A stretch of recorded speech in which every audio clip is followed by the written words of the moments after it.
दुनिया में कई ऐसे अपराध होते हैं जिसको देखकर हम कहते हैं कि ये कोई इंसान कर सकता है। नहीं, ये कोई दानव ही कर सकता है। लेकिन कभी कभी ये असली दानव नॉर्मल चेहरों के अंदर भी छुपे होते हैं। आज हम एक ऐसे आदमी की कहानी सुनाएंगे जो बाहर से एक बूढ़ा शांत एकदम सीधा साधा इंसान दिखाई देता था, लेकिन उसके भीतर एक ऐसा राक्षस बैठा था जिसने अमेरिका को हिलाकर रख दिया था। उसका नाम था अल्बर्ट फिश, जिसे लोग कहा करते थे the grey man, the Brooklyn vampire और the boogie man of America. Albert Fish का जन्म 1870 में हुआ था। पिता बूढ़ा था और माँ भी गरीब थी। कुछ महीने भी नहीं हुए थे कि उसके पिता चल बसे।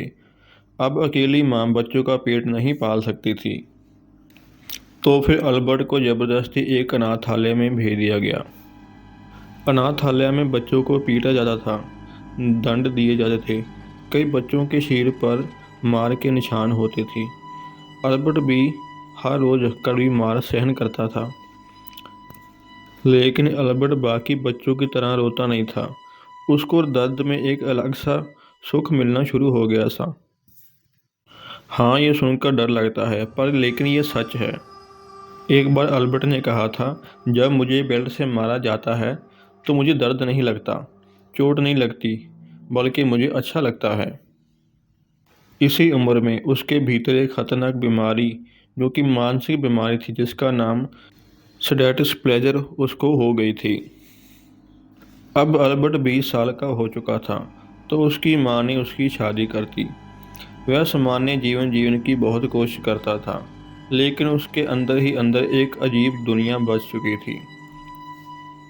वो खुद को चोट पहुँचाने लगा, सुइयां चुभाता, गर्म लोहे से जलना और अनोखे अनोखे प्रयोग करता। एक बार उसके शरीर का एक्सरे किया गया तो पता चला उसके शरीर के अंदर 27 लोहे की सुइयां धंसी हुई थी। अल्बर्ट की मानसिक दुनिया अब सामान्य नहीं रही थी। वह दर्द चाहता था और उसे लगता था दर्द भगवान का उपहार है। अब आते हैं उसके अपराधों पर। उसके सबसे खतरनाक बात ये थी कि वह बूढ़ा था। बच्चे उसको देखकर डरते नहीं थे। उन्हें लगता, ये तो बुजुर्ग इंसान है, ये क्या ही कर लेगा। अल्बर्ट इसी मासूमियत का फ़ायदा उठाता था। वो बच्चों को ललचा देता, मेरे पास कैंडी है, चलो मैं तुम्हें तोहफा दूंगा, मेरे घर चलो मैं तुम्हें कुछ दिखाता हूँ। बच्चे उसके साथ उसके घर चले जाते थे, लेकिन फिर कभी वो वापस नहीं आते थे। उसके कई अपराध आज भी अमेरिका के सबसे खौफनाक अपराधों में गिने जाते हैं। फिर साल आता है 1928। न्यूयॉर्क में एक बुद्ध परिवार रहता था। गरीब लेकिन बहुत ही खुशहाल परिवार। उनकी एक 10 साल की बेटी थी जिसका नाम ग्रेस था। एक मासूम और प्यारी बच्ची थी। एक दिन उनके घर एक बुजुर्ग आया जिसका नाम था अल्बर्ट।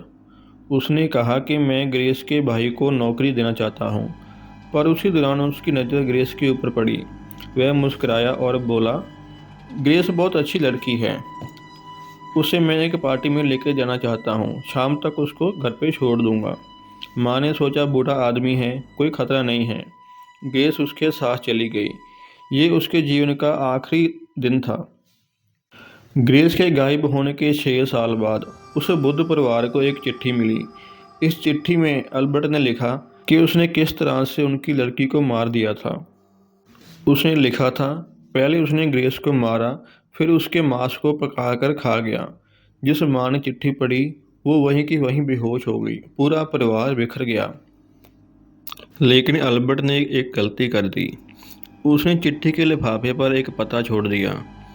उस पते के जरिए ही पुलिस ने उसको गिरफ्तार कर लिया।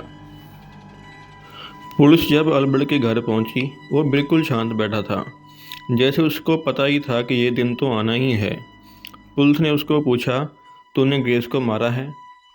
फिर अल्बर्ट ने मुस्कुराकर बोला, मेरे ईश्वर ने मुझे ऐसा करने के लिए कहा था। फिर उसको कोर्ट में पेश किया गया। कोर्ट में उसने बहुत सारी बातें कबूल की जो इतनी डरावनी थी कि जज ने भी कहा, मैंने अपने जीवन काल में इतना अधिक भयंकर इंसान नहीं देखा है।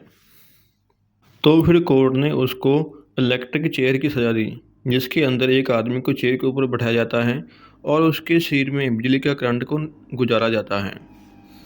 उसने आखिरी बात कही थी, यह पहली बार होगा जब बिजली मेरे सिर से गुजरेगी। मैं बहुत ज़्यादा उत्साहित हूँ। और 16 जनवरी 1936 को अल्बर्ट की इस कहानी का अंत हुआ, लेकिन उसका डर आज भी अमेरिका में जिंदा है। अल्बर्ट ने यह साबित कर दिया था कि दानव हमेशा सींगों बड़े नाखूनों वाले ही नहीं होते। कई बार कई सरल बूढ़े कमज़ोर इंसान के अंदर भी बहुत बड़े बड़े दानव छुपे होते हैं। इसकी कहानी हर इंसान को याद दिलाती है कि बुराई कभी कभी मासूम चेहरों के पीछे भी छुपी होती है। तो ये थी अल्बर्ट फिश की कहानी, जो कि एक छोटी सी बच्ची को मारकर और उसे पकाकर खा गया था। आपको ये कहानी कैसी लगी कमेंट करके ज़रूर बताना। और ये एक सच्ची घटना है। अगर आपको ऐसी कहानियों में दिलचस्पी है तो मेरे चैनल को सब्सक्राइब करके रखना जी। धन्यवाद।